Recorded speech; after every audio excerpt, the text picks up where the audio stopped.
Hello guys, welcome back to my YouTube channel. तो आज हम जिस मूवी को एक्सप्लेन करने जा रहे हैं उस मूवी का नाम है स्टार ट्रेक। ये एक साइंस फिक्शन और स्पेस ट्रेवल पर एक बहुत ही फैंटास्टिक मूवी है। मूवी में हम देखते हैं कि इंसानों ने फ्यूचर में बहुत ही ज़्यादा तरक्की कर ली है। अब उनके लिए एक ग्रह से दूसरे ग्रह पर जाना एक मामूली बात है। अब इंसान लाइट की स्पीड से स्पेस में ट्रेवल कर सकते हैं। मूवी में हमें स्पेस शिप दिखाया जाता है जिसका नाम यूएसएस केल्विन होता है। उसे स्पेस में एक लाइटिंग स्टॉर्म का सिग्नल रिसीव होता है। यूएसएस केल्विन के कैप्टन स्पेस शिप को उस सिग्नल के ओर ले जाने को कहते हैं। वहां पहुंचकर हम देखते हैं कि वहां पर एक ब्लैक होल से एक बहुत ही बड़ा स्पेसशिप बाहर निकल रहा है और वह बाहर निकलते ही यूएसएस केल्विन पर हमला कर देता है। उस स्पेसशिप की टेक्नोलॉजी बहुत ही एडवांस थी जिससे वह कुछ ही देर में यूएसएस केल्विन को अपने अंडर में कर लेता है। फिर उसका कैप्टन केल्विन के कैप्टन को अपने स्पेसशिप पर बुलाता है। जाने से पहले कैप्टन ने अपने फर्स्ट ऑफिसर को यूएसएस केल्विन का कैप्टन अपॉइंट कर देते हैं और वो खुद उस बड़े स्पेसशिप पर चले जाते हैं। वहाँ उसे उस स्पॉक के बारे में पूछते हैं पर कैप्टन को कुछ नहीं पता होता है। यहाँ पर एक बात बता दूं कि ये एक रोमुलन स्पेसशिप है जो उस ब्लैक होल से फ्यूचर से आया था और वे लोग जिस स्पॉक के बारे में उससे पूछ रहे थे उसके बारे में मूवी में हमें आगे पता चलेगा। Back to the movie. जैसा कि केल्विन के कैप्टन स्पोक के बारे में कुछ नहीं बता सके तो रोमुलन उन्हें मार देते हैं। उनके मरने की इन्फॉर्मेशन केल्विन को हो जाती है और उन पर अटैक कर देते हैं पर उनकी टेक्नोलॉजी के सामने वो टिक नहीं पाते हैं। यूएसएस केल्विन का जो नया कैप्टन था उसका नाम कर्क था। वह अपने सभी क्रू को जहाज खाली करने को कहता है और खुद वहाँ रुक जाता है उनसे लड़ने के लिए। हम देखते हैं कि कर्क की वाइफ जिसे बच्चा होने वाला था, कर्क उससे बोलता है कि मैं नहीं आ सकता हूँ, यहाँ किसी को रुकना होगा नहीं तो क्रू यहाँ से नहीं निकल सकते हैं। बातों के बीच में बच्चे का जन्म हो जाता है जिसका नाम दोनों मिलकर जेम्स कर्क रखते हैं। कर्क यूएसएस केल्विन को उस रोमुलन स्पेसशिप से ले जाकर टकरा देता है और उसकी वहीं पर मौत हो जाती है। कुछ साल बीत जाते हैं। उसके बाद हमें मूवी में एक दूसरे ग्रह को दिखाया जाता है। उस ग्रह का नाम वल्कन होता है। वहीं पर हमें स्पोक को दिखाया जाता है। वह बहुत ही इंटेलिजेंट था। उसे अपने प्लेनेट के काउंसिल में शामिल होने का मौका मिलता है पर वह अर्थ के स्टार फ्लीट को ज्वाइन करता है। उसके बाद हमें अर्थ का सीन दिखाया जाता है जहां जेम्स कर्क एक बार में बैठकर शराब पी रहा होता है। वहीं पर वह एक लेडी से फ्लर्ट करने लगता है जो एक स्टार फ्लीट की मेंबर थी। इसी के कारण जेम्स की लड़ाई स्टार फ्लीट के लोगों से हो जाती है। तभी वहां पर स्टार फ्लीट के एक ऑफिसर आ जाते हैं और वह जेम्स को पहचान जाते हैं और वो बताते हैं कि मैं तुम्हारे फादर के साथ यूएसएस केल्विन में था। उन्होंने 8 मिनट में 800 लोगों की जान बचाई थी। वो एक बहादुर कैप्टन थे और तुम्हारे अंदर भी उनके सारे गुण हैं। अगर तुम स्टार फ्लीट को ज्वाइन करना चाहते हो तो कल एक स्पेसशिप न्यू कैडेट को लेकर जाने वाला है, तुम ज्वाइन कर सकते हो। जेम्स अगले दिन वहां पहुंच जाता है। उसकी मुलाकात एक डॉक्टर से होती है। दोनों में अच्छी दोस्ती हो जाती है। उसके बाद हमें 3 साल बाद का सीन दिखाया जाता है जिसमें जेम्स एक टेस्ट दे रहा होता है जो बेहद ही मुश्किल था पर जेम्स उसे बहुत ही आसानी से पास कर जाता है जिससे वहां पर मौजूद सभी ऑफिसर को हैरानी होती है।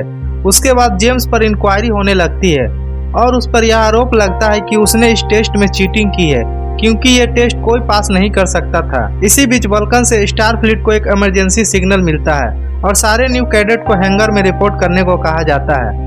उसके बाद हम देखते हैं कि जेम्स को सस्पेंड कर दिया गया है पर उसका जो डॉक्टर फ्रेंड था उसे एक बीमार होने का इंजेक्शन देकर उसे स्टार शिप पर ले आता है। उसके बाद हमें स्टार फ्लीट का हेडक्वार्टर दिखाया जाता है। वहीं पर हम कैप्टन पाइक को देखते हैं जो यूएसएस एंटरप्राइज के कैप्टन होते हैं। वे बोलते हैं कि हमें वल्कन प्लेनेट के पास से जो एक लाइटिंग स्टॉर्म का सिग्नल मिला है हमें उसकी जाँच करने का ऑर्डर मिला है और ये सारी बात पूरे स्पेसशिप पर ब्रॉडकास्ट किया जाता है। पर यह बात जेम्स को पता चलता है तो वह कैप्टन के पास आता है और बताता है कि जब मेरा जन्म हुआ था तो उस समय भी ऐसे ही लाइटिंग स्टॉर्म का सिग्नल डिटेक्ट हुआ था पर कोई भी उसकी बात पर विश्वास नहीं कर रहा था। तो वह बोलता है कि मैंने ये सब कैप्टन पाइक की पोस्ट में पढ़ा था। कैप्टन पाइक उसके तरफ देखते हैं और हाँ में सर हिलाते हैं। उसके बाद उनके सारे स्पेसशिप का कांटेक्ट उनसे टूट जाता है। तब जेम्स बोलता है कि क्योंकि उन पर हमला हुआ है और वो रोमुलन शिप है जो उन पर हमला कर रही है जैसा उसने उस समय किया था।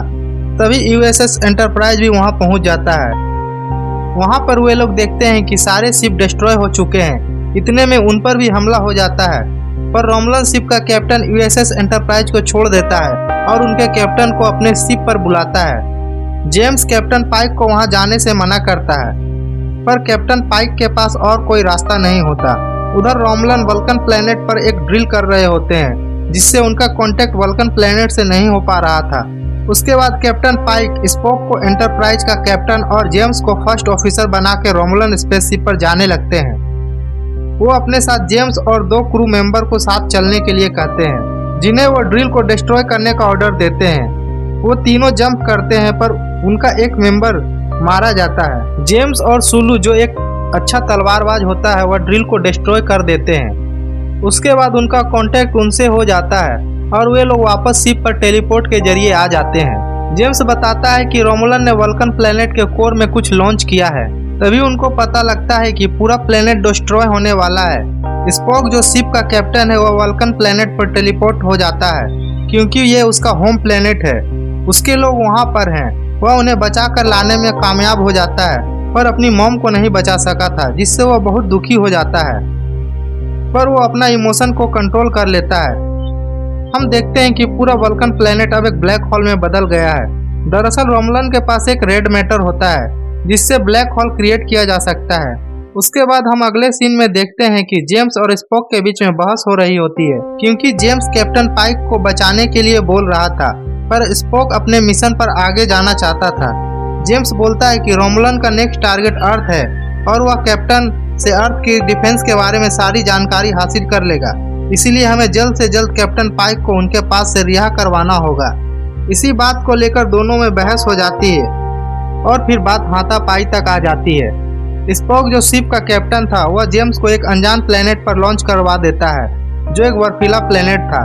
जेम्स पर वहां एक जानवर हमला कर देता है, जिससे बचने के लिए वो गुफा के अंदर चला जाता है। वहां पर उसे एक वल्कन मिलता है। वह जेम्स को उसके नाम से बुलाता है, जिसे देखकर वो चौंक जाता है। उसके बाद वह वल्कन बोलता है कि मैं स्पोक हूँ, जो फ्यूचर से आया हूँ। और फिर वह जेम्स को बताता है कि दरअसल मैंने रोमुलन को वादा किया था कि मैं उनके प्लेनेट को सुपरनोवा से बचाऊंगा, पर मैं नहीं बचा सका। मैंने जो ब्लैक होल क्रिएट किया था, उसी में मैं और कैप्टन नीरो, जो रोमुलन शिप का कैप्टन है, दोनों उसके अंदर चले गए। नीरो मुझसे पहले बाहर आ गया था और वह मेरा यहाँ पर 24 साल से इंतजार कर रहा था, क्योंकि वह मेरे आंखों के सामने मेरे प्लेनेट को डिस्ट्रॉय करना चाहता था। बूढ़ा स्पोक जेम्स से बोलता है कि यूएसएस एंटरप्राइज का कैप्टन तुम्हें होना चाहिए था, पर जेम्स बोलता है कि वो तो स्पोक है।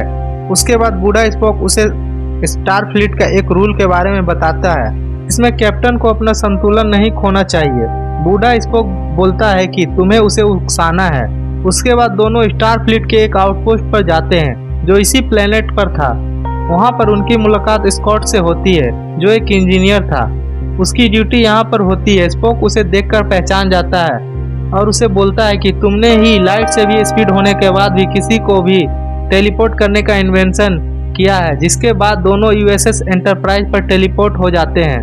और जैसा कि स्पोक ने जेम्स को बताया था, स्पोक को उकसाने में कामयाब हो जाता है। स्पोक अपना आपा खो देता है और वह जेम्स पर हमला कर देता है। जब उसे होश आता है तो उसे समझ में आता है कि उसने रूल्स को तोड़ा है और वह कैप्टन के पोस्ट से इस्तीफा दे देता है। उसके बाद जेम्स फर्स्ट ऑफिसर होने के कारण यूएसएस एंटरप्राइज का कैप्टन बन जाता है।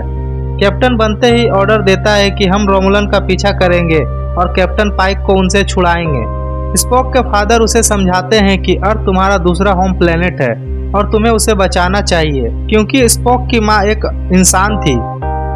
जेम्स उस इंजीनियर की मदद से न्यूरो की शिप में जाने लगता है।